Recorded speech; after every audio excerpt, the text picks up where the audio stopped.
shit up.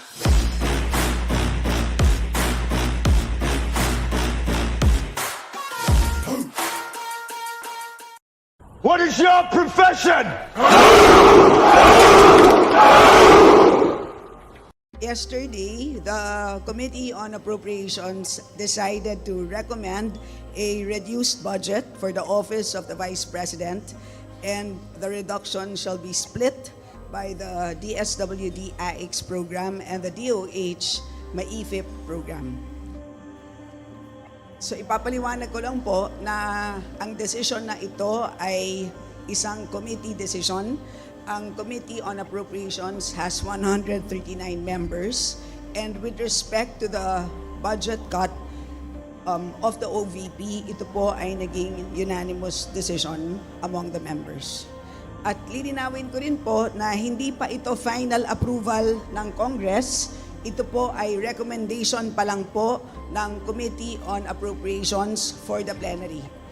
At kagabi naman po ay nag-second reading na rin po ang approved committee report na kung saan nakapaloob ang recommendation ng reduced budget for the OVP.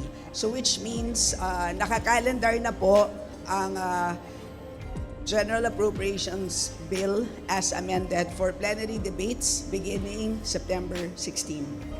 And hopefully po, kung masusunod po namin ang schedule, hopefully, sana po wala masyadong mangyaring masyadong eventful, ay matatapos po namin maaprubahan on third reading ang General Appropriations Bill by September 25. So yun po. At lilinawin ko rin po na meron pang another round of amendments. At ito po will be sa plenary na po. Doon na nga po on the week of September 16 to September 25. So, ang nangyari po is while the Office of the Vice President, the DBM, proposed or recommended a budget of 2.037 billion for the OVP. Kami naman po, ang Committee on Appropriations yesterday recommended, to be exact, 733,198 million pesos, which means merong cut of 1.293159 billion pesos. At ang reduction na yan ay ililipat po sa dalawang ahensya.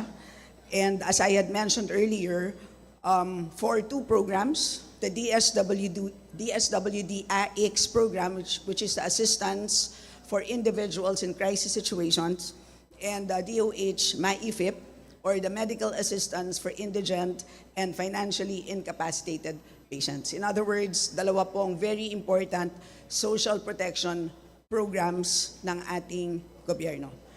So, ang specific items po na pinanggalingan nitong total cut of 1.293 billion pesos ay as follows: financial assistance, professional services, utility expenses, supplies and materials, as well as lease expenses. And ang dahilan po kung bakit ang items na ito ang naapektuhan, lahat po ay nanggaling po sa lahat po ng narinig po natin doon po sa dalawang hearings na naganap in the last weeks. So, mamaya po kung meron kayong katanungan on the details, I can provide those to you.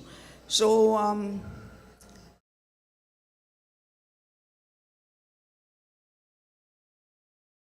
siguro just one last note before I take in questions.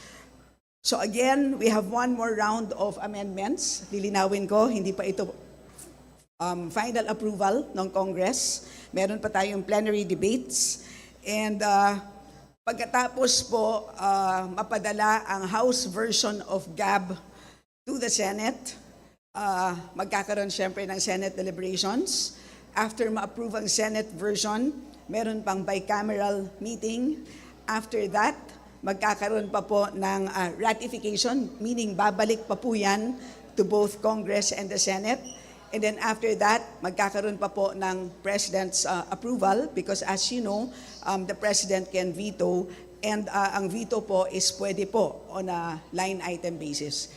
In other words po, ganun po kahaba ang proseso ng ating budget approval, budget process at malinaw po na napakarami pong tao na involved dito po sa pag-aproba ng budget. Hindi lang po 2 tao. And of course, after the budget is approved, alam naman po natin, ang budget execution is solely by the executive. What is your profession?